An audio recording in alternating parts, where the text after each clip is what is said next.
오늘부터는 16장 에이시메트릭 인포메이션에 대해서 배워보겠습니다.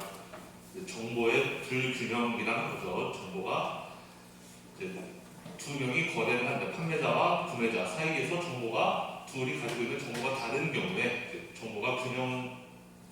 정보의 불균형이 발생한다, 그렇게 이야기를 하는데, 그런 정보의 불균형과 관련해서 세 가지 케이스들을 보고 마지막에 이제 그 시그널링을 통해서 에이시메트릭 인포메이션을 어떻게 해결하는지에 대해서 이제 배워볼 거예요. 자, 그럼 세 가지를 우리가 배울 텐데, 첫 번째는 레먼스 프로블럼의 애드버스 셀렉션, 역선택이라는 것을 배우게 될 것이고, 두 번째는 모럴 해설죠. 그래서 우리말로 하면 도덕적 회의. 그리고 세 번째는 프린시플 에이전트 릴레이션십이라고 해서 대리인 관계에 대해서 배울 거예요. 세 가지 측면에서 에이시메트릭 인포메이션을 배워볼 건데, 첫 번째로 나오는 거는 이제 레몬스 프로블럼 앤 애드버스 셀렉션, 역선택. 레몬 뭔데? 레몬스 프로블럼 뭐지? 하여튼 그 레몬스 프로블럼과 애드버스 셀렉션, 역선택에 대해서 배워보겠습니다. 자, 일단 아까 이야기한 대로 에이시메트릭 인포메이션이 에이시메트릭, 시메트릭이라고 하면은 그 시메트릭이라는 건 서로 대칭이라는 거예요. 대칭을 우리가 시메트릭이라고 하고, 근데 에이시메트릭 그러면 대칭이 아니니까 앞에 A가 붙어서 이제 반대말이 된 거죠. 그래서 에이시메트릭 그러면은 서로 대칭이 되지 않는, 그래서 너가 가진 정보, 내가 가진 정보가 서로 다른 경우에, 밸런스가 맞지 않는 임밸런스가 있는 경우에, 그래서 거래를 함에 있어서 참가자들끼리 인포메이션에 임밸런스가 발생하는 경우에 우리는 에이시메트릭 인포메이션이라고 부른다.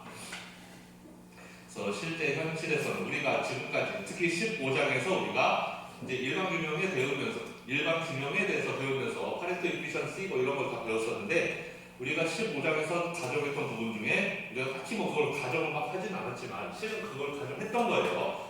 그러니까 컴플릿 인포메이션이라는 걸 가정했던 거예요. 정보가 모든 사람들에게 다 완벽하다. 판매자든 뭐 아니면 구매자든 다 수요곡선, 공급곡선 다 알고 있는 상태다. 라는 걸 우리가 가정해서 이제 문제를 풀었다면, 이제 실제 현실에서는, 인 리얼리티에서는 실제 마켓 트랜잭션들이 인컴플릿 인포메이션의 조건 속에서 발생한다. 그러니까 실제로는 이 정보가 완전하지 않은 상태에서 거래가 발생하기도 하는데, 그럼 incomplete information이라는 게 뭐냐? 그래서 그 시장대에 참여하는 그런 사람들이, 파티들이 완벽하게 그 certainty를 가지고, 확신을 가지고 결정할 수 없는 경우를 말하는 거죠. 그러니까 여러 가지 마켓의 형태라든지 특성이라든지 그런 것에 대해서 확신을 가지고 결정할 수 없는 상태인 경우에 incomplete information이라고 한다는 겁니다. 그래서 이 에이시메트릭 인포메이션을 보여주는 것 중에 가장 흔한 것이 레몬스 프로블럼이라는 건데, 이거는 언제 발생하냐면 셀러가 그 퀄리티 오브 굿에 대해서, 그 판 제품의 질에 대해서 바이어보다 더 많이 알고 있는 경우에 이런 에이시메트릭 인포메이션 프로블럼이 발생한다라는 거예요. 이제 이런 거를 레몬스 프로블럼이라고 부른다. 그래서 우리 이제 제일 많이 볼 수 있는 게 이제 중고 거래 이런 거죠. 중고 거래, 여러분 당근 마켓 이런 거에서 물건 많이 사잖아요. 그럼 당근 마켓에서 내가 물건을 사는 사람이 있고 파는 사람이 있는데, 당연히 파는 사람은 그 물건 자기가 쓰던 거니까 얼마나 잘 알겠어요. 자기가 그동안 써오면서 이걸 얼마나 지저분하게 썼는지, 이 제품의 성능은 어떤지 너무 잘 알 거란 말이에요. 근데 사는 사람은 사실 그거 다 알기가 어렵죠. 이제 그런 경우가 이제 그 에이시메트릭 인포메이션이 발생하는 경우다라는 겁니다. 그래서 이거를 이제 제일 처음 분석한 사람, 이제 포멀리 공식적으로 분석한 사람이 조지 에클로피라는 형님이시죠. 이분이 처음 이제 유스카 마켓을 가지고 중고차 시장에 대해서 이제 중고차 시장에서 이런 레몬스 프로블럼이 발견된다라는 것을 최초로 이분이 발견하셔서, 엄청 유명한 분이에요. 이분은 여러분들이 이름을 안 들어봤을지는 모르겠지만 굉장히 경제학계에서는 이 사람 모르는 경제학자는 아마 없을 겁니다. 굉장히 유명한 사람인데, 당연히 노벨상도 받으셨고요.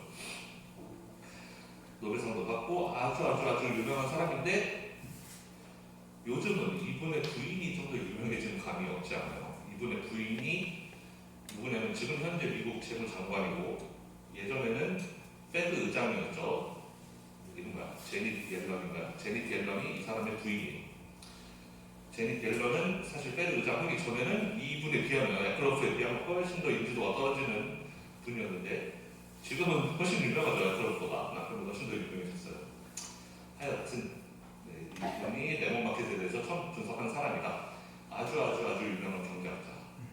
여러분들 웬만하면 이분의 이름은 알아두시는 게 좋습니다.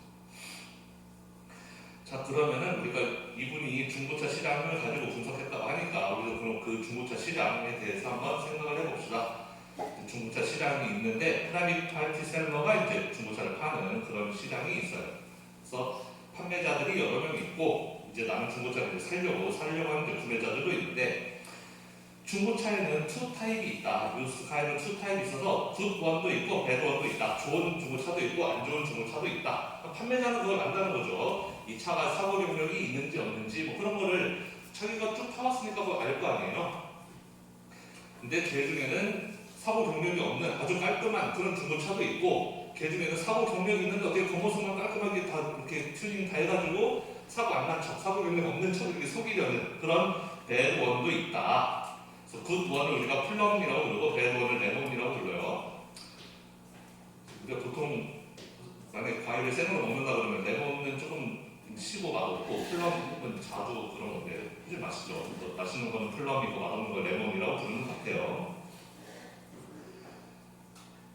자, 그래서 지금 시장에 나와 있는 차 중에 절반은 플럼이고 절반은 레몬이라는 거예요. 그래서 시장에 차가 만약에 중고차 시장에 차가 두 대가 나와 있다. 판매자가 두 명인데 하나는 플럼이고 하나는 레몬이라는 거죠. 차가 두 대라면 하나는 플럼, 하나는 레몬. 100대라면 50개는 플럼, 50개는 레몬 뭐 이렇게 있다라는. 자, 이제 포텐셜 바이어스는 이제 이 중고차를 사려는 사람이 있는데 사려는 사람은 내가 만약에 플럼을 살 수 있다면 플럼에는 내가 $10,000의 가치를 줄 수 있다. 즉 나는 플럼을 산다면 $10,000를 주고 살 용의가 있다. 하지만 플레이스 노 밸런 레몬이니까 레몬을 산다면 나는 그건 안 사겠다. 나는 레몬에는 $1도 줄 수 없다라는 거야. 그래서 플럼을 내가 살 수 있다면 나는 $10,000 줄 용의가 있지만 레몬이라면 나는 그거 사지 않겠다. 나는 $1 주고도 그건 안 산다라는 거야. 자, 이거는 판매자 입장에서 판매자는 플럼을 파는 사람 입장에서는 나는 내 차 8,000원만 받아도 된다라는 거예요. 나는 내 차 8,000원이면은 행복하다. 팔 때 8,000원 받고 팔면 된다. 그리고 레몬이라면은 레몬에 대해서는 난 돈 안 받아도 된다. 그냥 레몬이면은 그냥 공짜로 줘도 괜찮다라는 거죠. 레몬에 대해서는 밸류를 측정하지 않는다. 자, 만약에 이런 시장이 있다면 만약에 인포메이션 에시메트리가 없는 시장을 가정해 보겠습니다. 즉 퀄리티가 옵서버블 해요. 즉 구매자가 딱 보면 안다는 거죠. 그 자동차를 사용하는 바이어가 딱 보면 이 차는 플럼이구나, 이 차는 레몬이구나 딱 보면 바로 알 수 있는 상태. 퀄리티가 옵저버블 보이는 상태, 보이는 그런 상황이라면 자, 그렇다면 셀러는 플럼을 8,000원에 팔겠다고 했고 바이어는 플럼을 10,000원에 사겠다고 했으니까 그러면은 바이어는 플럼 보면 안다고 했으니까 저 그거 뭐 얼마에 주세요? 9,000원에 주세요. 이렇게 할 수가 있는 거죠. 예를 들면은 그래서 둘이서 만나서 가격을 그 두 가치 사이에 그냥 아무거나 8,000과 10,000 사이에 예를 들면 9,000이라고 칩시다. 그럼 $9,000에 제가 사겠습니다. 라고 하면 플럼을 파는 사람도 나 어차피 8,000만 받아도 행복했으니까 그럼 오케이 9,000에 팔면 나도 1,000 이득. 사는 사람도 10,000 주고 살려고 했는데 9,000에 살 수 있으면 나도 $1,000 이득. 둘 다 $1,000씩 이득 보고 사고 팔고 이렇게 거래가 발생한다. 그래서 both parties are better off following the trade라는 거죠. 결국은 거래를 통해서 둘 다 좋아졌다라는 거예요. 원래 $10,000 주고 살려고 했는데 9,000에 샀으니까 나는 $1,000 이득 받고 사는 사람은 파는 사람도 8,000만 받아도 행복했는데 $9,000 받고 팔았으니까 $1,000도 이득. 그래서 둘 다 전부 다 좋아졌다. 거래를 통해서. 그 다음에 레몬에 대해서는 아무도 신경 쓰지 않으니까 아무도 레몬은 사지도 않고 팔지도 않을 것이다 라는 겁니다. 자, 어쨌든 플럼을 파는 사람 그리고 플럼을 사는 사람은 둘 다 어쨌든 전부 다 더 행복해졌다라는 거죠. 그 거래를 하기 전보다 거래하고 나서 더 행복해졌다. 둘 다 $1,000씩 이득을 본 셈이다라는 거예요. 그렇게 되면 좋은데 이제 문제는 퀄리티가 observable 하지 않은 경우, unobservable 퀄리티인 경우에, 즉 판매자가 그냥 겉모습만 봐서는 저 차가 플럼인지 레몬인지를 알지 못해요. 차가 워낙 그 겉모습만 봐서는 그냥 다 깨끗하게 세차 다 깔끔하게 해놓고 다 겉에 사고난 거, 기스난 거 다 없애주고 이래가지고 겉모습만 봐서는 뭐가 플럼인지 레몬인지 모른다. 다만 바이어는 알고 있는 정보는 있어요. 뭐냐면 지금 나와 있는 차 두 개 중에 하나는 플럼이고 하나는 레몬이라는 건 알고 있어요. 그러니까 지금 여기 중고차 시장 안에 100대의 차가 있으면 그 중에 50대는 플럼이고 50대가 레몬이라는 건 알고 있다.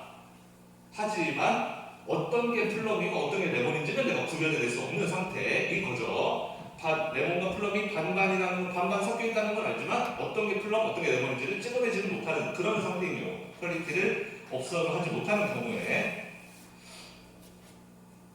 자, 그러면은 바이어 입장에서는 내가 레몬을 살 확률이 50%구나, 내가 플럼을 살 확률이 50%구나 라고 생각을 하는 게 합리적이죠. 지금 시장 안에 50%는 플럼이고 50%는 레몬이니까 내가 랜덤으로 찍어서 하나 사면 어차피 퀄리티를 모르니까 뭐가 플럼이고 뭐가 레몬인지 모른다면 나는 그냥 아무데나 가서 사야 될 거 아니에요. 그럼 내 생각에는 지금 찍어서 산다면 운 좋으면 플럼이고 50%의 확률로 플럼이고 운 나쁘면 50%의 확률로 레몬이 되는 거죠. 그러면 바이어 입장에서는 내가 플럼을 산다면 $10,000를 지불할 용의가 있고 그게 레몬이라면 0원을 지불할 용의가 있었는데, 그런데 내가 뭐가 플럼인지 레몬인지 모르는 상태에서 이거 하나를 랜덤으로 샀다? 50%의 확률로 플럼일 거고 50%의 확률로 레몬일 거예요. 그렇다면 내가 내고자 하는, 내가 나의 윌링리스 페인, 바이어의 윌링리스 페인은 50%의 확률로 나는 $10,000 낼 용의가 있고 50%의 확률로 $0 낼 용의가 있는 거니까 기대값으로 계산해보면 나는 $5,000를 낼 용의가 있는 거죠. 바이어 입장에서는 내가 $5,000를 주고 차를 산다면은 그게 어쨌든 플럼이든 레몬이든 나는 어쨌든 손해는 아니라는 생각이에요. 기대값으로 생각한다면. 무슨 말인지 알겠어요? 내가 플럼을 내가 얻게 되면 플럼으로부터 얻게 되는 기대값이 기대 효용이 나는 $10,000 어치라는 거고 레몬을 얻게 되면 기대 효용이 0이라는 거잖아요. 그럼 그 둘을 각각을 얻을 수 있는 확률이 각각 50%씩이라는 거니까 기대 효용, expected value로 생각하면은 결국 내가 얻게 되는 기대 효용은 5,000이다. 운 좋으면 10,000, 운 나쁘면 0. 그래서 평균으로 치면 5,000. 따라서 나는 5,000만큼 낼 용의가 있다라는 거죠. 바이어가 낼 용의가 있는 금액, 윌링리스 페이는 5,000이다라는 거예요. 왜냐면 내가 반반의 확률로 찍어왔을 때 내가 얻게 되는 효용이 5,000이니까 그럼 나는 5,000만큼 낼 용의가 있다 이렇게 되는 겁니다. 자, 당연히 그거보다 많이 내고 싶은 사람은 없을 거예요. 왜냐면 내가 얻을 수 있는 기대 효용이 5,000인데 나는 6,000 내고 살래 이런 사람은 없겠죠. 그래서 바이어들은 다 5,000만 내려고 할 거다. 그래서 바이어들이 얼마까지 내려고 하면 윌링리스 페이, 보스 윌링리스 페이가 얼마냐? 5,000이다 라는 것이고. 자, 그럼 플럼을 파는 사람 입장에서, 자, 플럼을 파는 사람 입장에서 나는 이거 무조건 8,000 받아야 된다. 그리고 나는 내 거가 플럼이라는 걸 알고 있는 거죠, 판매자는. 그래서 판매자는 무조건 8,000을 받아야 되는 거예요. 나는 이 차가 좋은 차니까 8,000 받아야 되고, 그런데 사겠다는 사람이 저는 당신 차가 플럼인지 레몬인지 모르겠으니까 5,000만 내겠습니다 라고 하면 이 사람 안 파는 거죠. 나는 8,000 받아야 되는 사람인데 사겠다는 거 5,000밖에 안 되겠다고 하니까 거래가 발생하지 않는 거예요. 그래서 he does not offer the car for sale이죠. 그냥 차를 안 판다 하는 사람, 너 그냥 가라. 나는 8,000을 받아야 팔 건데 너가 내 차를 5,000으로밖에 안 파. 그럼 난 안 판다라는 거죠. 그래서 이게 바로 레몬스 프로블럼이다라는 거예요. 결국에는 마켓 트랜잭션이 발생하지 않았어요. fail to occur 했어요. 일어나지 않았어요. 왜? asymmetric information 때문에. 둘 사이에 정보의 불균형이 있었기 때문에 그 거래가 발생하지 않았다라는 겁니다. 그래서 그거를 보고 우리는 시장에 실패가 발생했다. 마켓 페일리어라고 부른다라는 거예요. 좀 잘못 썼는데. 예.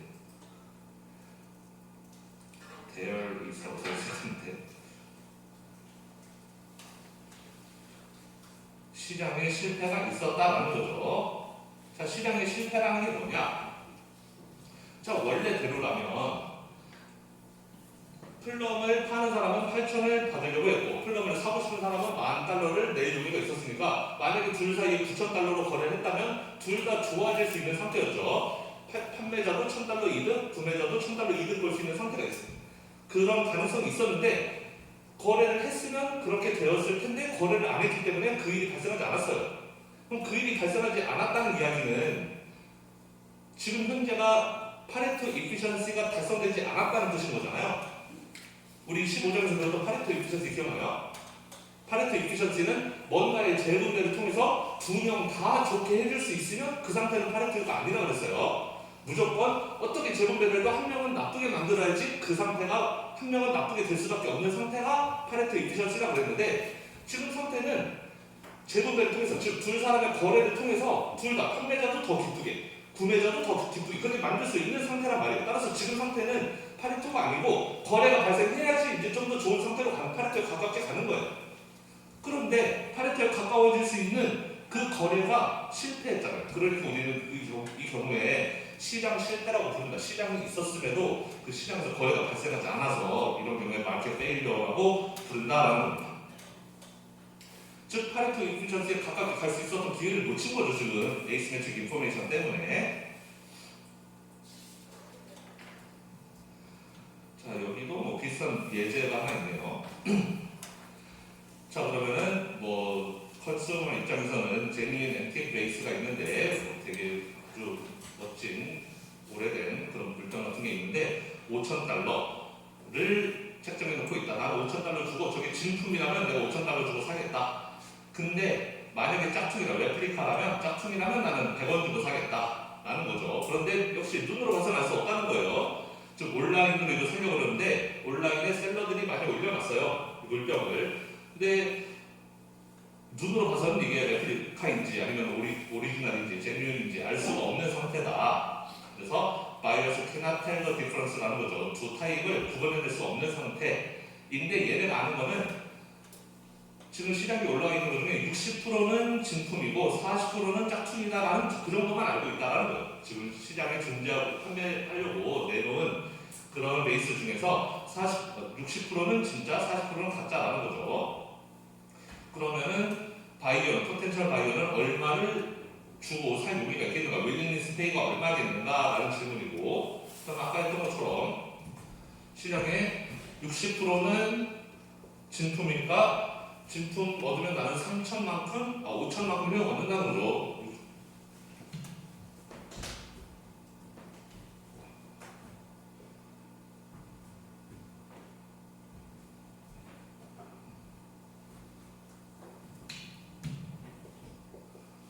$5,000만큼 얻는 거고, 그 다음에 40%의 확률로 나는 $100만큼 낼 용의가 있다. 따라서 3,000 더하기 40이니까 3,040이 되겠네요.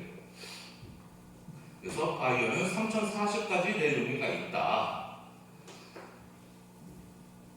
그런데 만약에 제뉴인 앤틱을 파는 사람이, 진품을 파는 사람이 나는 이거 4,000을 받아야 되겠다 라고 생각한다면 그러면 어떤 일이 발생하겠는가.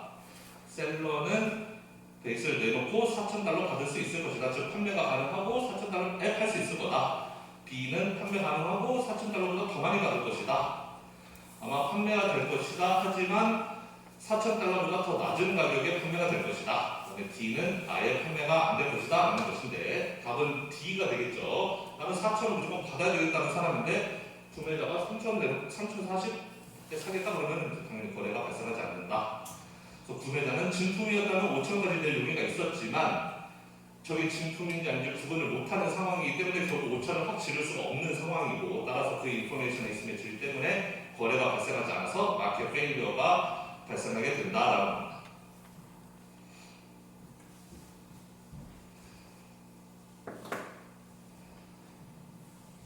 그래서 이런 상황, 어떤 상황이냐면 시장 안에 그 거래되고 있는 제품들이 배드 타입들이 주로 많이 거래가 되고 굿 타입들은 시장에서 잘 안 보이는, 즉 시장 안에 플럼은 거래가 안 되고 레몬만 남게 되는 그런 상황을 애드버스 셀렉션, 역선택이라고 부른다라는 거예요.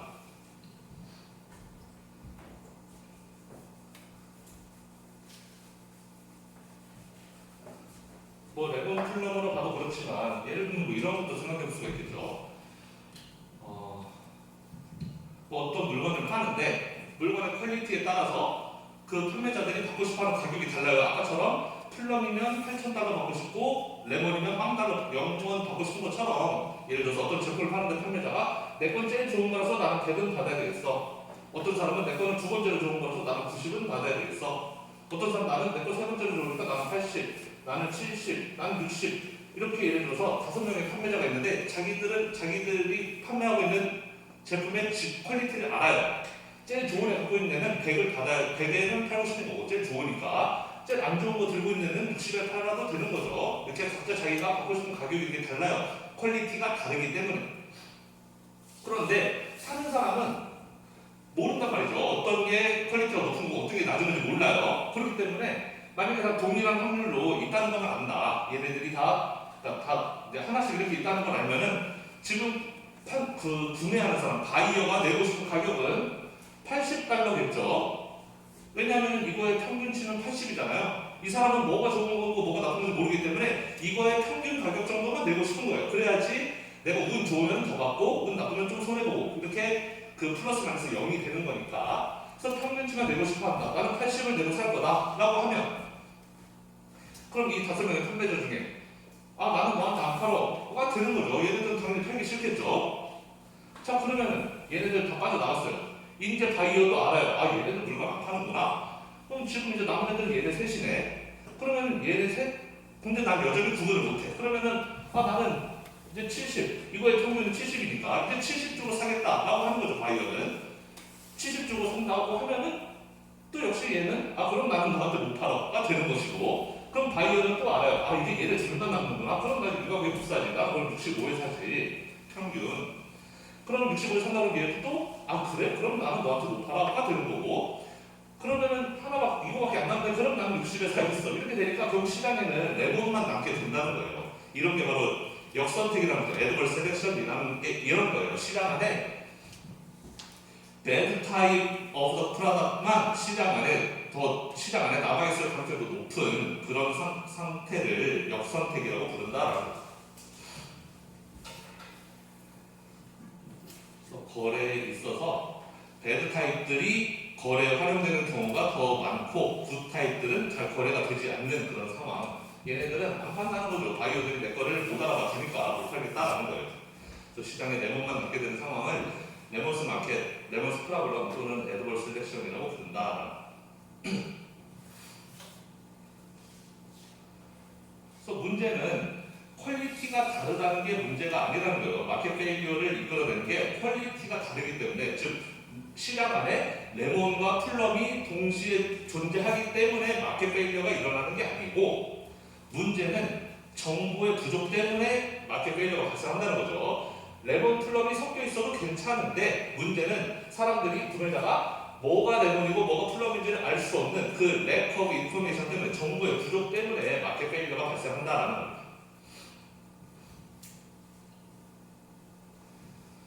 그래서 이건 결국에는 시장 가격이 결국에는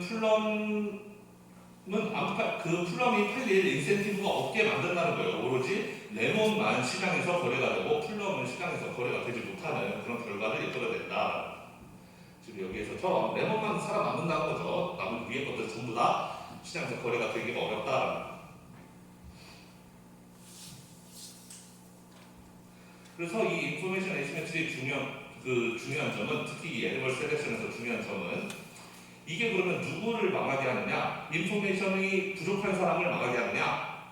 그 사람들 당연히 망하게 하는데, 그것뿐만 아니라 인포메이션 다 가지고 있는 사람도 그 사람도 똑같이 망하게 한다라는 거예요. 지금 인포메이션이 부족한 사람은 판매자죠. 여기 사겠다는 사람, 판매자가 인포메이션이 부족한 거예요. 근데 얘 입장에서 지금 손실이죠. 지금 마켓 페일리어가 발생했으니까 얘 좋은 거 비싼 거 주고 살 용이 있었는데 지금 못 사고 있으니까 얘 입장에서 손해 맞아요. 얘는 정보가 없으니까 그래. 너는 정보가 부족하니까 손해 보는 게 당연한 건데, 문제는 이쪽에 있는 애들은 정보를 다 풀 인포메이션을 가지고 있는 애들임에도 불구하고 얘 빼고 나머지 애들, 위에 있는 애들은 전부 다 손실을 본다는 거라는 겁니다.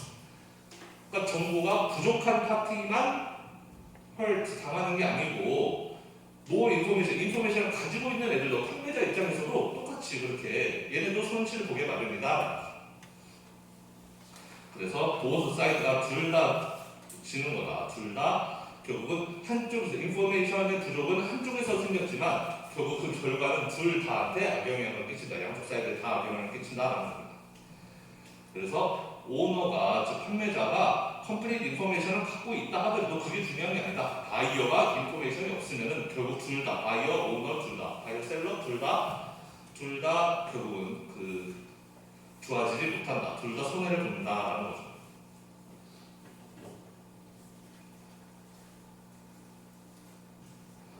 자, 그러면 이런 레몬스 프로블럼을 우리가 볼 수 있는 또 다른 예들이 있는가? 인포메이션 에시메트리가 존재하는 시장들이 대체로 그럴 텐데 우리 소위 말하는 그 뭐라 그러죠? 그 보통 우리 하는 말로 뭐 눈탱이 이런 말 많이 쓰나요? 눈탱이 맞는다 이런 말 안 쓰나? 하여튼 뭐 호구 잡혔다 그런 거. 자, 우리 3대 눈탱이 뭐예요? 여러분 어디 가면 눈탱이 맞아요?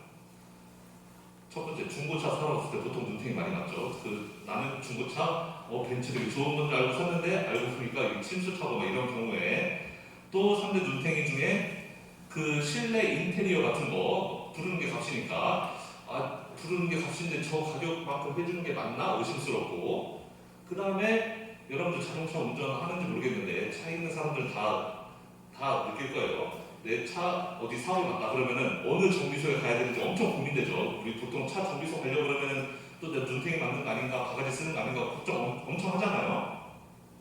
그 3대가 여기 다 나와 있네요. 그래서 여기 자 중고 물건을 온라인으로 파는 경우 우리 흔히 보는 당근 마켓 이런 거죠. 당근 마켓에서 뭐 살 때 여러분들 기본적으로 깔고 가야 돼요. 지금 여기는 레몬밖에 없구나, 품질 좋은 게 없구나. 내가 그냥 멍청하게 이렇게 당근마켓에 좋은 것도 있고 나쁜 것도 있으니까 난 평균치 정도 돈 내면 되겠지 이렇게 순진한 생각으로 가면 이거 당한 거죠 이제 여기에.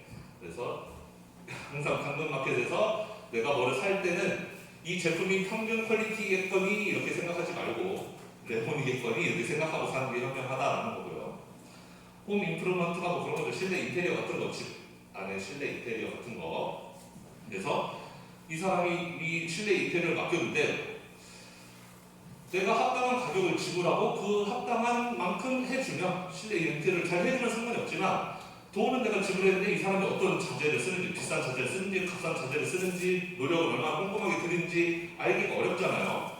그런 경우에는 이제 내가 호구 당연히 딱 좋다는 것이고 역시 레몬마켓으로 간다는 거고 비이클 리페어스도 비슷한 거죠. 내가 차를 고치러 갔는데 이게 내가 지불한 가격만큼 잘 해주는지 알 수가 없기 때문에 그 다음에 네이버와 인슈런스도 비슷하다. 회사 사장님의 입장에서 직원을 한 명 고용하려고 하는데 얘가 일을 잘하는지 못하는지 얘가 뭐 인프피인지 뭔지 막 그런 것들을 잘 알 수가 없는 경우 그런 경우에 이제 그래서 결국 노동시장에도 일 잘하는 애들은 사장님이 생각할 때는 일 잘하는 애도 있고 못하는 애도 있겠지. 그럼 우리 중간 정도라고 얘를 생각하고 얘를 뽑자. 얘를 이 정도 임금을 주고 뽑자 이렇게 생각할 수 있지만 실제 노동시장은 그렇지 않다. 이미 잘 나간 애들은 다른 데서 다 뽑혀갖고 시장에 레몬만 남아있기 때문에 역시 레몬마켓이 형성될 가능성이 높다는 거고 인슈런스는 보험인데 얘는 약간 얘가 달라요. 그 위에는 전부 다 바이어가 셀러보다 정보를 그러니까 바이어가 잘 모르는 경우예요. 셀러는 판매하는 사람은 내 제품 판매하는 제품에 대해서 잘 알고 있는데 바이어 입장에서 저게 진품이야 가품이야 이게 짝퉁이야 진짜 이거를 알기가 힘든 그런 상황이었다면 인슈런스는 좀 반대예요. 인슈런스는 보험을 사는 사람과 파는 사람이 있는데 보험을 사는 사람이 잘 알아요 정보를. 오히려 파는 사람이 모르는 거예요. 보험을 사는 사람 우리 같은 사람이죠. 예를 들어서 뭐 생명보험, 자동차 보험 그 보험을 내가 산단 말이에요. 내가 사는 사람 내가 나에 대해서 잘 알죠. 내가 운전을 잘하는 사람인지 내가 건강한 사람인지 잘 안단 말이에요. 근데 인슈런스 컴퍼니 회사 입장에서 보험을 파는 입장에서는 이 사람이 건강한 사람인지 안 건강한 사람인지 알 수가 없어요. 건강한 사람이라면 그 생명보험 팔아도 괜찮지만 곧 죽을 사람인데 생명보험 팔았다가 회사만 손해 나는 거잖아요. 그러니까 이런 경우에도 이제 반대의 레몬스 프로블럼이 발생할 수 있다. 그래서 보험 같은 것도 시장에 그냥 맡겨놓으면은 당연히 그렇잖아요. 여러분이 몸 엄청 건강하고 나 병원 1년에 한 번도 안 가는데 근데 실비 보험 이런 거 들기 좀 아깝단 말이에요. 그냥 생돈 나가는 거 같고 그렇죠. 그러니까 내가 평소에 병원도 많이 가고 나 지금 기저질환도 많고 이런 사람들은 보험 들고 싶단 말이야. 보험 들면 보험 다 처리가 되니까 결국 그런 사람들만 보험을 들게 되다 보면은 역시 이제 레몬 마켓이 되는 거죠. 결국에는 아픈 사람들만 다 보험 들고 안 아픈 사람들은 보험 하나도 못 드는 그런 세상이 된다. 라는 겁니다.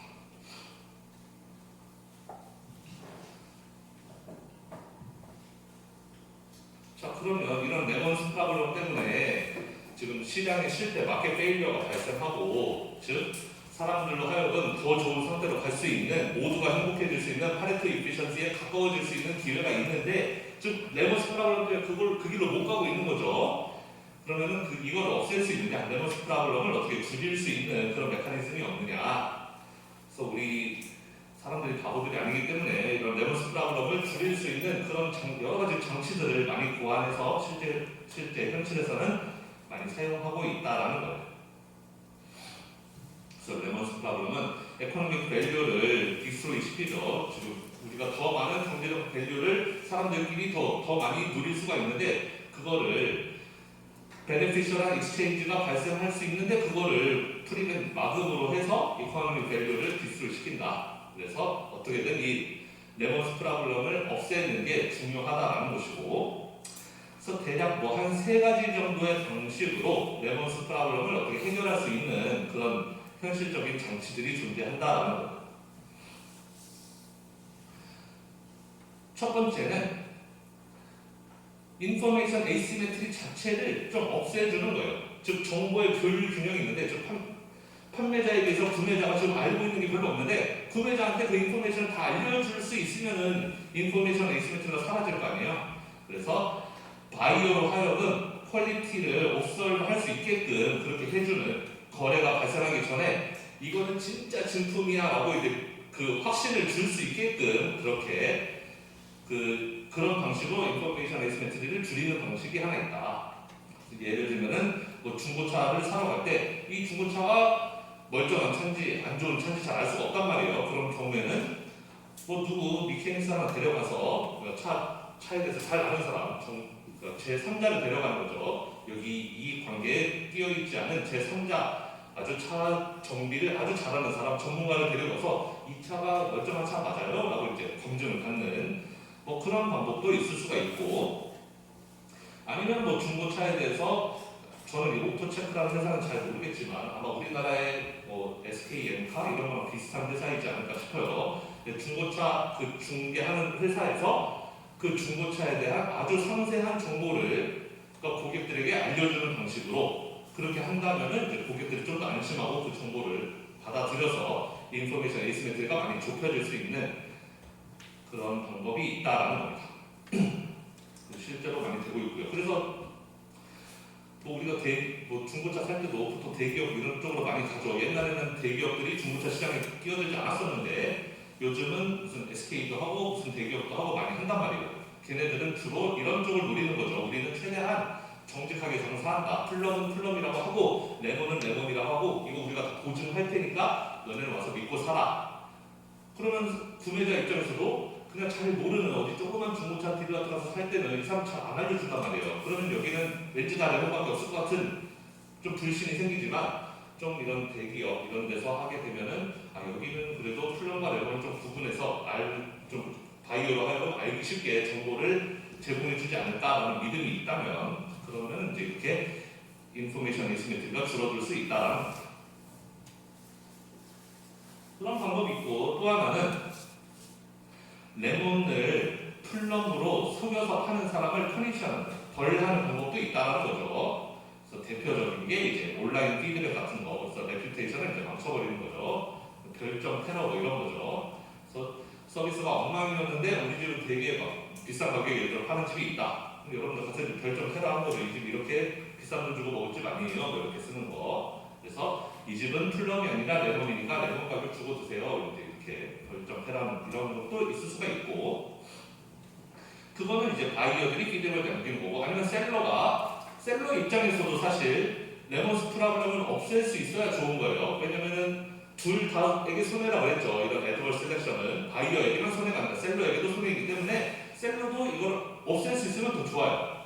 그래서 셀러 입장에서도 자발적으로 워런티 앤 리턴 팔러시 같은 걸 제공하는 겁니다. 우리 현기차, 미국에서는 보통 현기차는 한 10년 워런티 해주죠. 10년 동안 타보시고 만약에 어디 중간에 결함 발생하다 그러면 그냥 다시 환불해 드리겠습니다. 이런 식의 워런티 앤 리턴이 그런 거죠. 10년 타고 이상 발생하면 환불, 이런 것들, 이런 거를 제공해 주면은 레몬을 팔 수가 없는 거죠. 플럼처럼 레몬이었으면 환불 당할 테니까요. 플럼을 팔아야지 환불이 안 될 테니까. 자, 그래서 미국에서 실제로 레몬 러라는 것도 있다. 그래서 많은 주에서 레몬 러라는 거를 실제로 시행하고 있어서 이런 새 차나 아니면 중고차에 대해서 워런티 앤 리턴 팔러시를 이렇게 강제적으로 그 셀러에게 강제적으로 도입하게끔 하는 그런 주들도 있다라는 거. 그 다음에 마지막은 시장에 레몬보다는 플럼이 늘어날 수 있게끔 뭔가 인센티브를 줘보자 라는 방식도 있을 수가 있다. 지금 가만 놔두면 시장은 아까 제가 설명한 것처럼 레몬만 남게 되죠. 이렇게. 근데 그게 아니라 시장에 플럼을 많이 공급할 수 있는 방법은 없을까? 라는 거에서 나온 게 예를 들면 중고차 리스 같은 게 있다는 건데, 자, 중고차 시장이 이렇게 레몬만 남게 되는 가장 근본적인 이유는 판매자 입장에서 중고차를 한번 팔아버리면 끝이에요. 팔면 이제 내 차 아니죠. 그리고 내가 레몬 갖고 있는 거 60달러 팔면 나는 끝이에요. 더 이상 이제 앞으로 이상 볼 일이 없어요. 이 차도 볼 일이 없고 한번 팔면 끝이기 때문에 내가 레몬을 팔면은 이득이고 플럼을 팔면 손실이고 그렇기 때문에 레몬을 팔게 되는 건데 뭐 리스라는 방식으로 저는 리스 잘은 모르겠지만 리스는 차를 빌려주는 거예요. 그래서 차를 판매를 하는 게 아니라 중고차를 판매를 하는 게 아니라 빌려주게 되면 결국 그 차는 나중에 그 리스 기간이 끝나면 다시 내 차가 되는 거예요. 그러니까 레몬을 파는 게 별 의미가 없는 거죠. 어차피 내 차니까. 한번 팔아서 끝이라면 다시는 안 볼 차라면 그냥 레몬 팔아버리고 끝이면 되는데 어차피 갔다가 나한테 되돌아올 차라면은 굳이 내가 레몬을 유통시킬 이유가 별로 없는 거죠. 어차피 내 차니까 기간 끝나면. 그러면 나는 플럼을 그 유통시켜도 괜찮은 거죠. 어차피 내 차니까 내 차를 좋은 차로 리스한 어차피 나중에 내 차가 될 거라면 굳이 나쁜 차를 가지고 리스를 할 이유가 없기 때문에 그래서 리스를 하게 되면은 평균 퀄리티가 더 높아지게 된다. 왜냐하면은 결국은 돌려받기 때문에 그 차의 소유주가 나이기 때문에 결국은 퀄리티가 그 플럼이 더 많아질 수가 있다라는 거예요.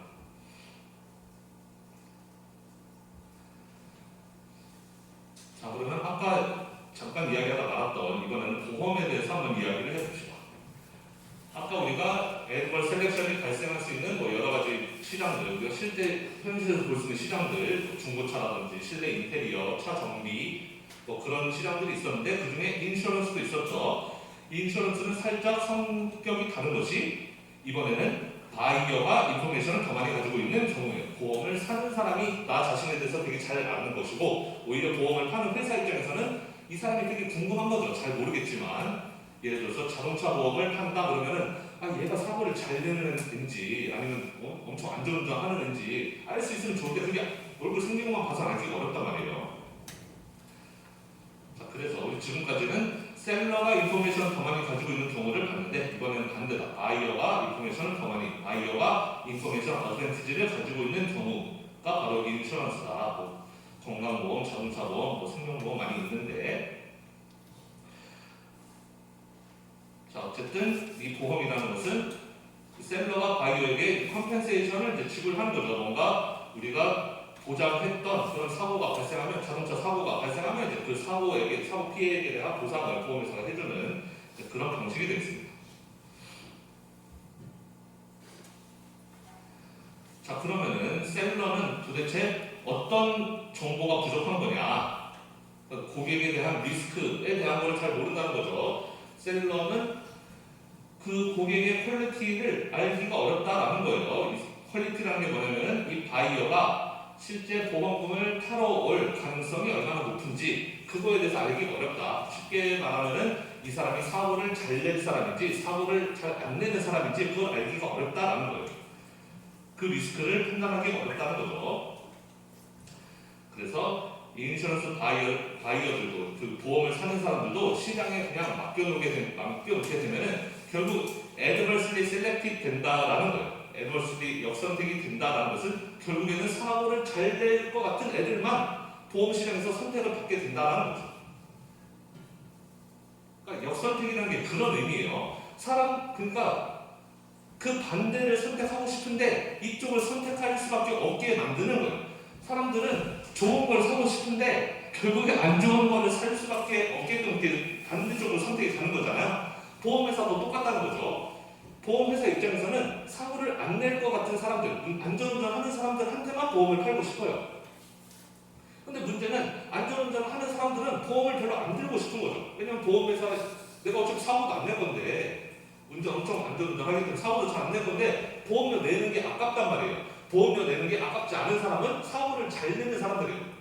보험회사에 자주 돈 받으러 가는 사람들. 그 사람들은 보험 내는 게 안 아깝죠. 그러니까 보험회사가 원하는 손님은 사고 안 내는 손님들인데 결국 실제로 받게 되는 손님들은 사고를 잘 내는 손님들만 받게 되니까 그런 게 adversely selected 됐다는 게 그런 뜻인 거죠. 원했던 선택이 아닌데 결국 원하지 않은 사람들만 선택이 돼서 오는 그런 시장이다.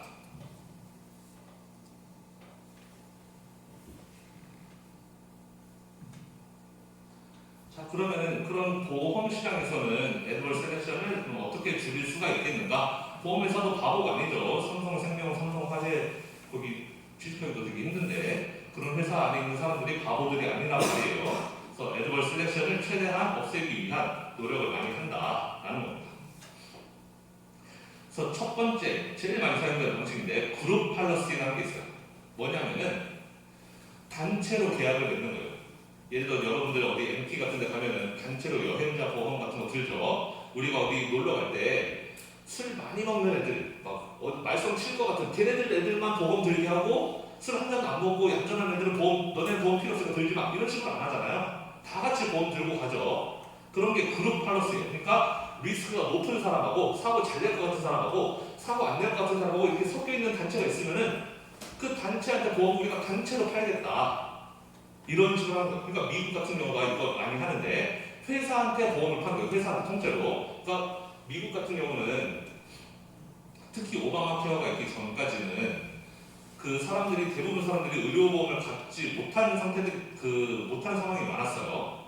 의료보험이라는 게 되게 비싸기도 하고 왜 비싸겠어요? 이런 레몬마켓 때문에 비싸지는 거겠죠. 결국은 건강하지 않은 사람들만 자꾸 보험을 들려고 하고 건강한 사람들 보험 안 들다 보니까 보험료는 계속 비싸지고 그래서 미국 보험은 엄청 비싸졌던 건데 그래서 보통 사람들은 그냥 의료보험 안 들고 아유 아프면 그냥 죽자고 이런 식으로 많이 살아왔었는데 그런데 미국에서 보통 그러니까 어떤 대기업이라든지 이런 데 취업을 하면은 회사에서 보험을 대신 들어줘요.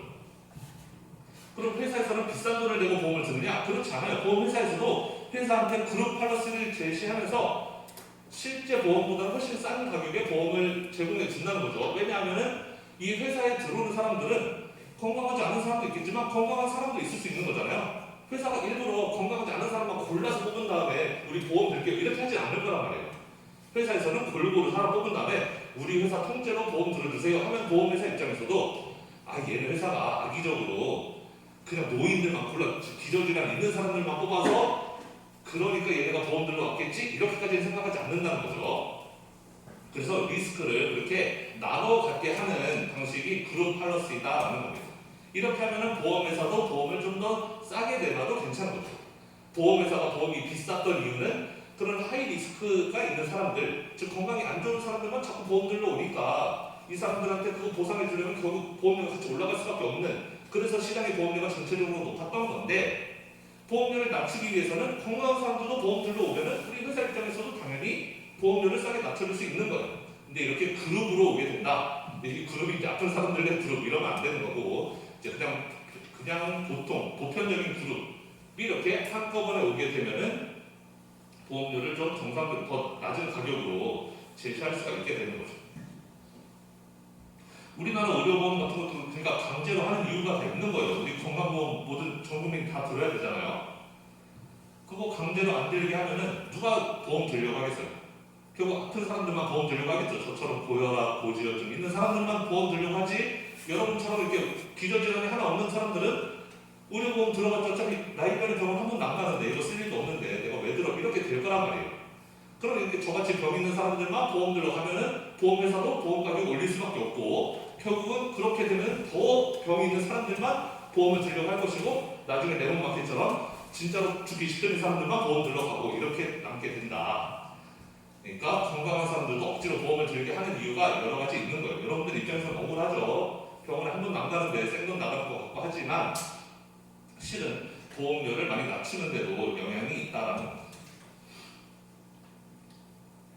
자, 그래서 인디비주얼들을 이렇게 풀링하는 거죠. 인디비주얼들 개별적으로 보험을 너네가 알아서 사라 그러면은 결국 자기 건강 상태를 보고 그 보험을 살지 말지를 결정하는데, 즉 인디비주얼스 리스크니스하고 디시전 투 펄처스 인슈런스 간에 링크가 있단 말이에요. 내가 리스크가 높으면 인슈런스를 펄처스하고, 즉 내가 건강이 안 좋으면 보험을 사고 건강이 좋으면 보험을 안 사는 그런 링크가 있을 텐데 그거를 없앨 수 있다. 이렇게 그룹으로 하게 되면은 건강 좋은 사람도 무조건 강제적으로 가입을 시키는 거니까.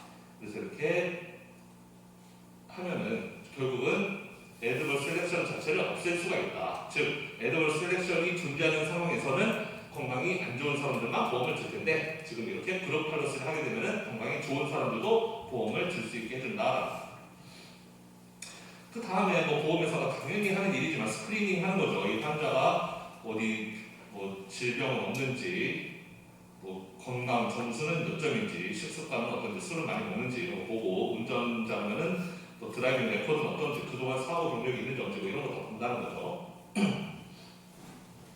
자, 그 다음에 디나잉 커버리지라고 해서 보험회사가 우리는 너 안 받겠다 라고 다 해버린다는 거예요. 우리는 너한테 보험 안 팔겠다 라고 하는.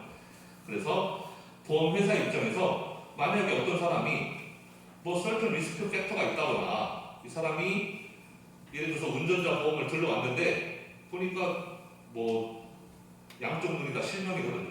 그럼 원래 면허가 있으면 안 되지만 하여튼 운전을 도저히 할 수 없는 그런 상태로 왔어요. 목발을 짚고 왔다든지, 그래서 뭐 브레이크를 밟을 수 없는 상태라든지, 하여튼 그게 확실한, 이거 누가 봐도 이거 운전을 잘 할 수 없는 상태, 아니면은 미리 뭐 병이 이미 확진을 받아서 온 상태, 이 사람이 무슨 암 보험을 들어왔는데 이미 암에 걸려 있어요. 암에 걸려 있는 사람이 와가지고 암 보험 들려고 한다거나, 이제 그런 경우에는 보험회사에서 거절하는 거죠. 너한테는 보험 안 판다.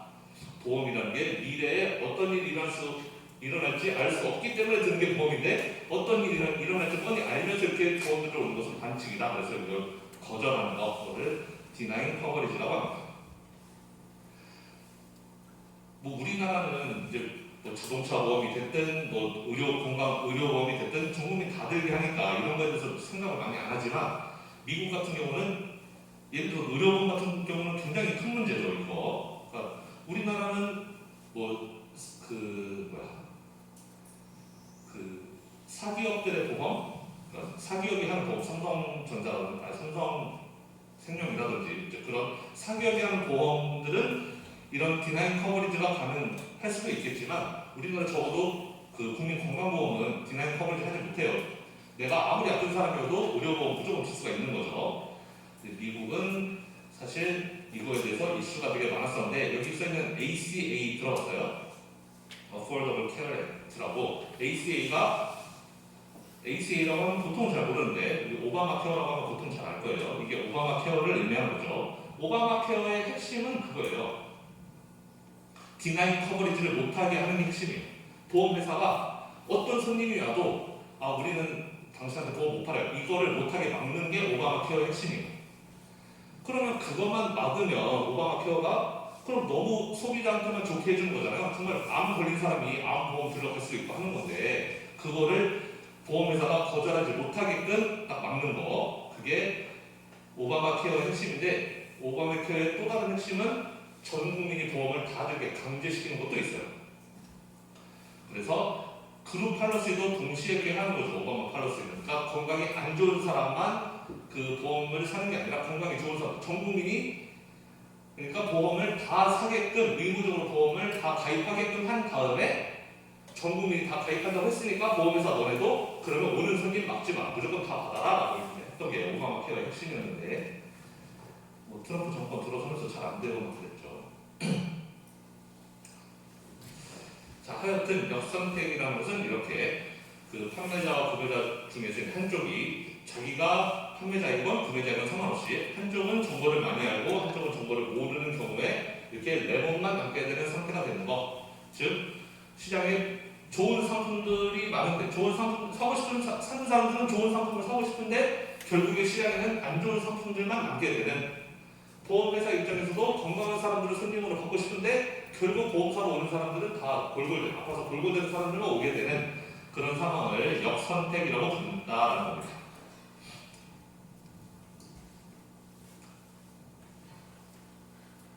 이번에는 그러면 모랄 해저드에 대해서 배워볼게요. 두 번째 거. 약간 달라요. 모랄 해저드는 뭐냐면 거래가 발생한 다음에 이야기를 하는 거예요. 지금 역선택이라는 것은 그러니까 역선택이 되어서 거래가 발생한다는 거죠. 애초에 시장에서 얘네들이 빠져나가고 얘네들만 시장에 남게 된다는 게 역선택이었다면은 모랄 해저드는 일단 거래한 다음에 이야기하는 거예요.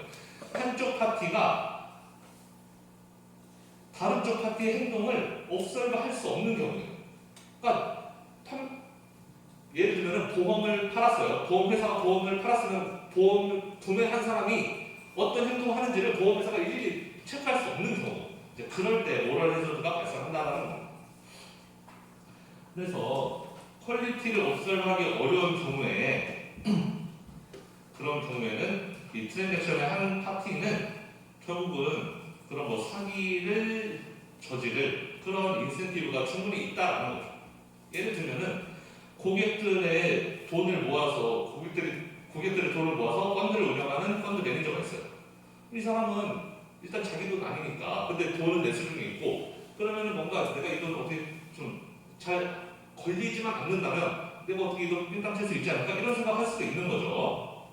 그러니까 클라이언트들이 이 매니저, 펀드 매니저가 어떤 주식을 사고 어떤 주식을 팔고 이런 걸 다 알 수만 있다면 그렇게 함부로 행동을 못하겠지만 잘 안 보인다면 이 사람은 뭔가 내가 좀 돈을 좀 빼돌려볼까? 이런 생각도 해볼 수가 있다는 거예요.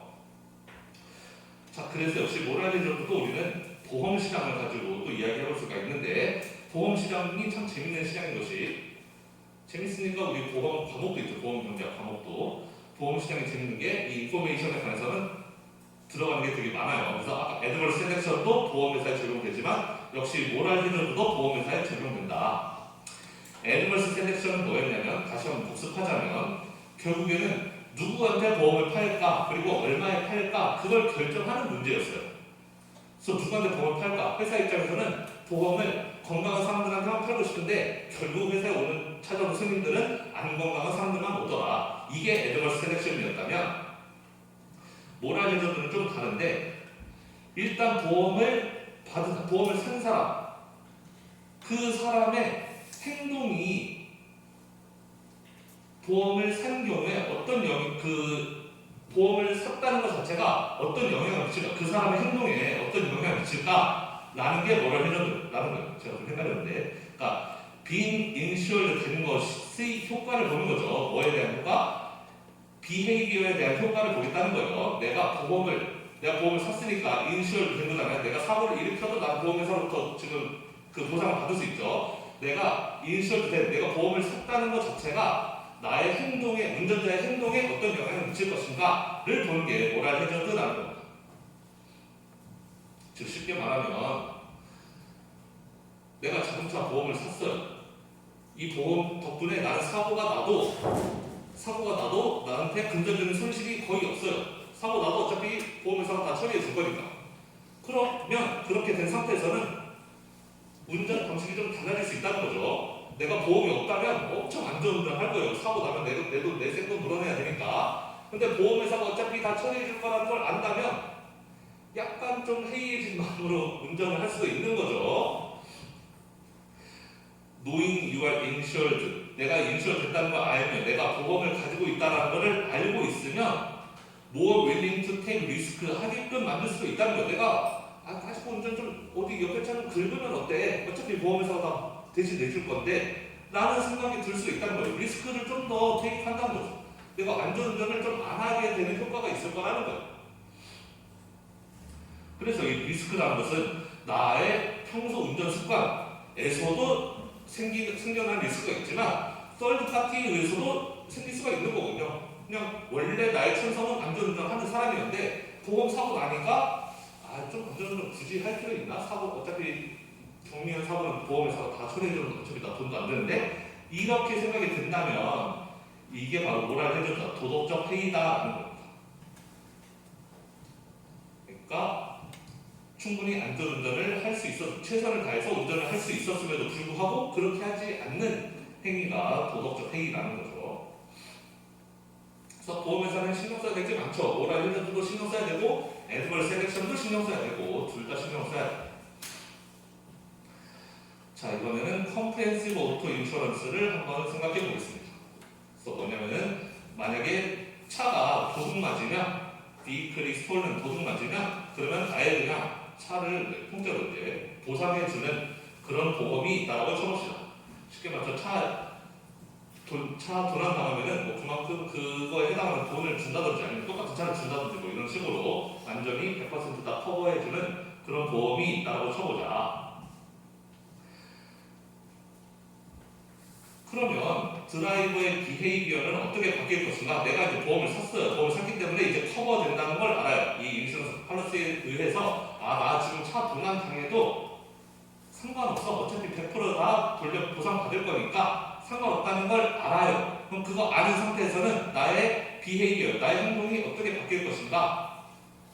아마도 not to try to prevent theft를 할 거라는 거죠. 그러니까 theft를 방지하기 위한 노력. 보험이 없었다면은 내 차를 엄청 꽁꽁 숨겨놓고 평소에 열쇠도 잘 잠그고 절대로 도난 당하지 않게 엄청 우리 집 항상 정해진 주차장에만 주차하고 이런 식으로 했을 텐데 이 보험을 사는 순간 어차피 도난 당해도 상관없어. 어차피 보상 받을 테니까 라고 생각한다면은 굳이 그런 행동을 도난 방지에 대한 행동을 할 필요가 별로 없다라고 이제 생각할 수 있다는 거예요. 그게 도덕적 해이라는 거죠.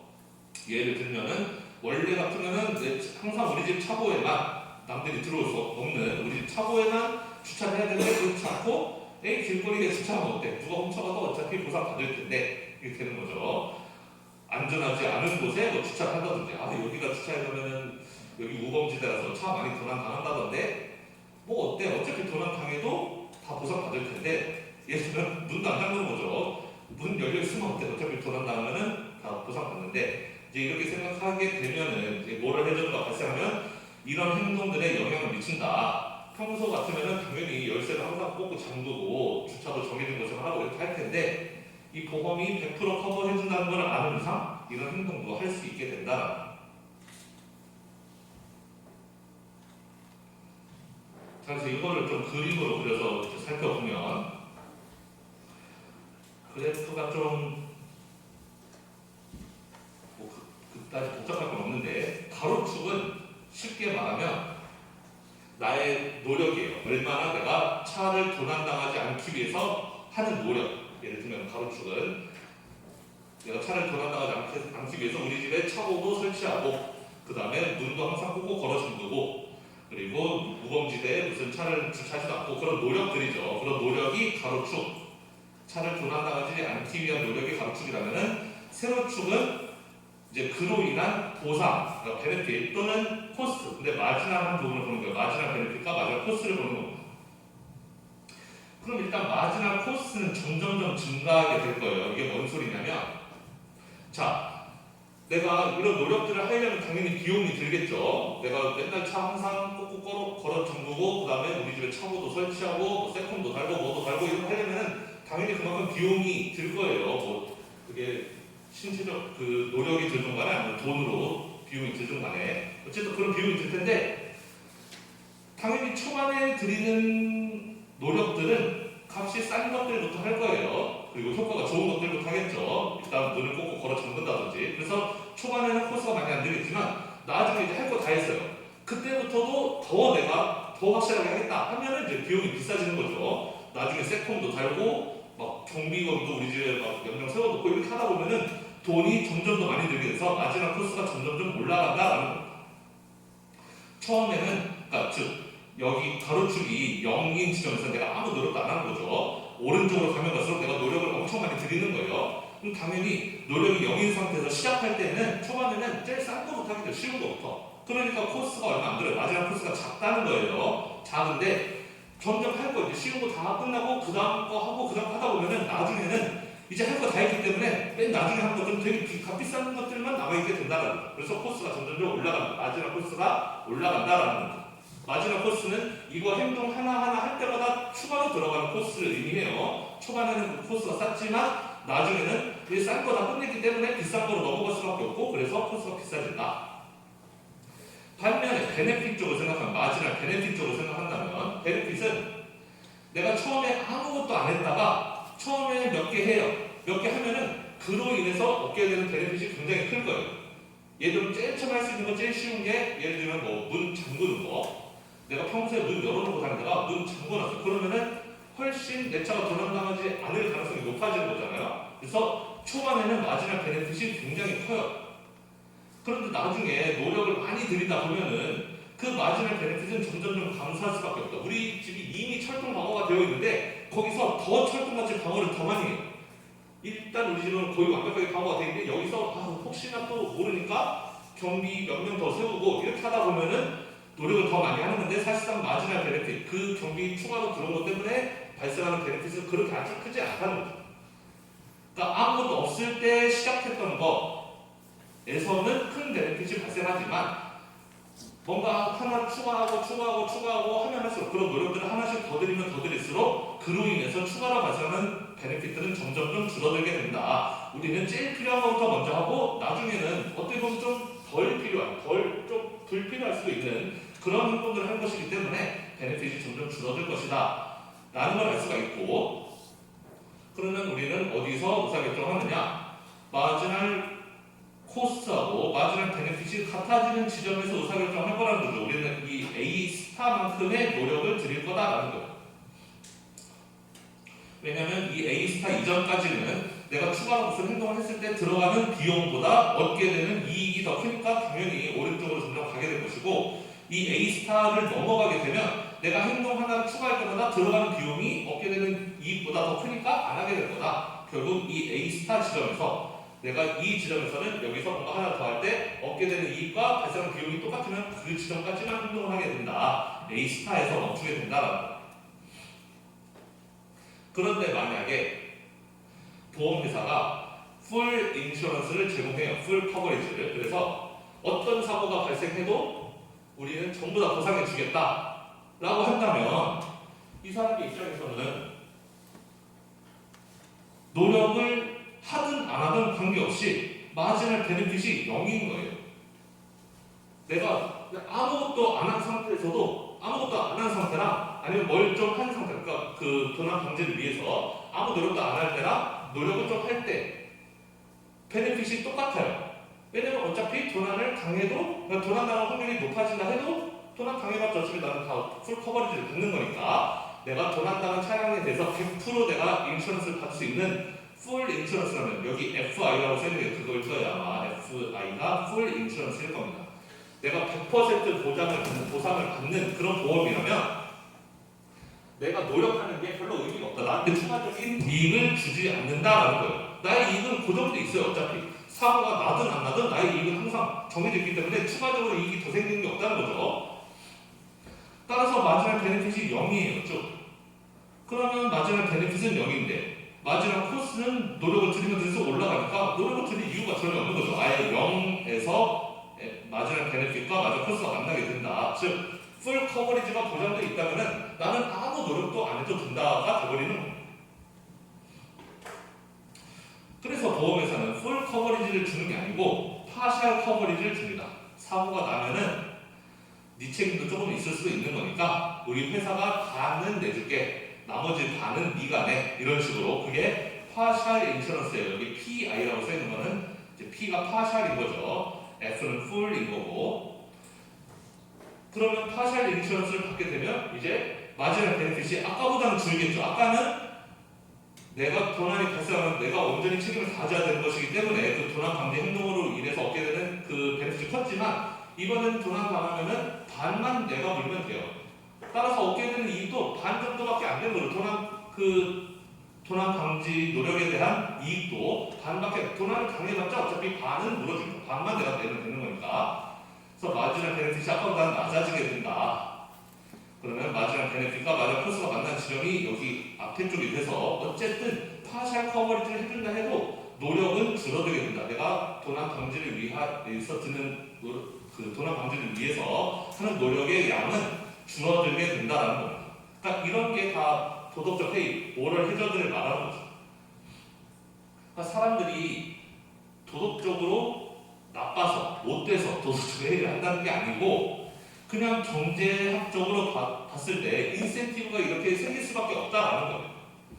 그러니까 굳이 이런 노력을 많이 들일 필요가 없다라는 거예요. 노력을 자동적으로 줄일 수밖에 없게 된다라는 거예요. 이게 모럴 해저드를 저지르면 그 사람이 나쁜 사람이냐? 그렇게 볼 것이 아니라 그 사람에게 모럴 해저드를 저지를 만한 인센티브가 자연적으로 주어지는 것이다. 이렇게 보는 게 맞다는 거죠.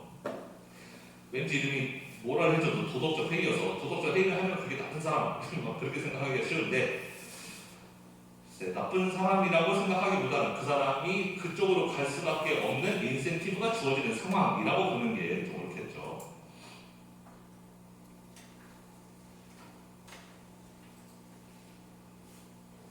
자, 그러면 이 모럴 해저드 역시 줄일 수 있는 방법이 있느냐? 혹시 그런 마켓 메커니즘이 있느냐? 모럴 해저드로 인한 그런 효과들을 모럴 해저드 안 좋으니까 모럴 해저드를 줄일 수 있는 그런 방법이 있느냐? 역시 우리가 지금까지 인슈런스 이야기를 했으니까 그럼 인슈런스 팔러시 중에는 가끔 그 어떤 행동을 해야 되겠고 예를 들면 음주운전 하다가 사고 나면 우리가 커버 안 해준다 뭐 이런 거죠. 만약에 음주운전까지도 다 커버해준다 그러면 사람도 음주운전 막 하겠죠. 어차피 음주운전 하다가 사고 나도 다 보상받을 수 있으니까. 하지만 음주운전 하면은 그 사고는 우리가 책임 안 진다고 하면은 그건 어떻게 보면은 액션을 맨데이트 하는 거죠. 음주운전 하지 말라고 이렇게 강제를 시키는 거다.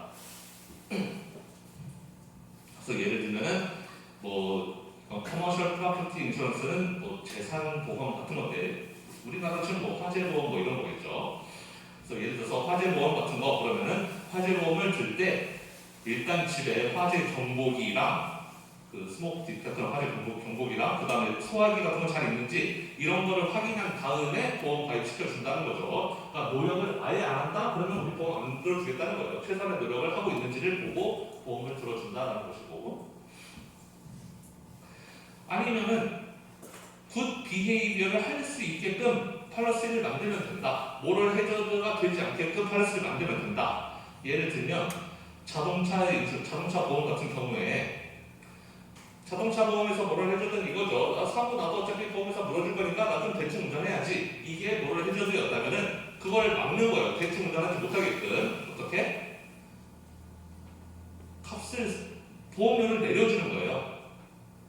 액시던 프리 이어가 있으면 매년 사고가 발생하지 않았어요. 무사고였으면 그 다음에는 보험료 깎아주는 거죠. 또 무사고는 보험료 또 깎아주고. 그러니까 사고가 안 나면 보험료 전부 깎아주는 방식으로 간다면 그러면 예전에는 이런 게 없다면 사고가 나도 어차피 난 상관없어 였는데 이제는 사고가 안 나면 나한테 좀 이득이 되네. 보험료가 할인되네. 라는 걸 생각하면 사람들이 좀 더 운전을 조심해서 하겠죠. 그래서 이렇게 안전운전을 이끌어낼 수 있는 방법이 있다. 우리나라도 이런 거 있나? 우리나라는 반대 아닌가요? 잘은 모르겠지만 보통 무사고일 때 이렇게 할인을 해주기보다는 사고가 나면은 할증이 붙는 경우가 많죠. 우리나라는 사고가 내면은 그 다음 연도에 보험료가 확 올라가거든요. 뭐 비싼 거예요. 어쨌든 그것도 다 모럴 해저드를 없애기 위한 방식인 거죠. 사고 냈다고 해서 그냥 그 해 보험 그걸로 끝이 아니고 사고 내면은 그 다음 연도에 보험료 올라가니까 조심하세요라고 하는 거예요.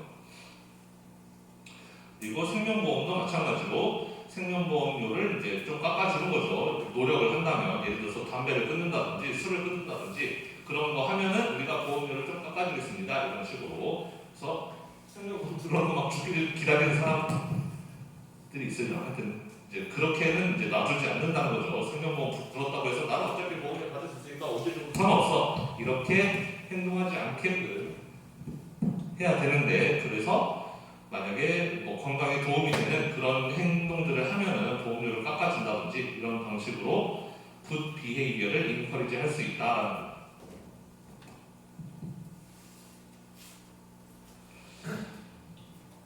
그러면은 시간이 애매하네. 자, 그럼 오늘은 여기까지 하고 다음 시간에 프린시펄 에이전트 프로그램에 대해서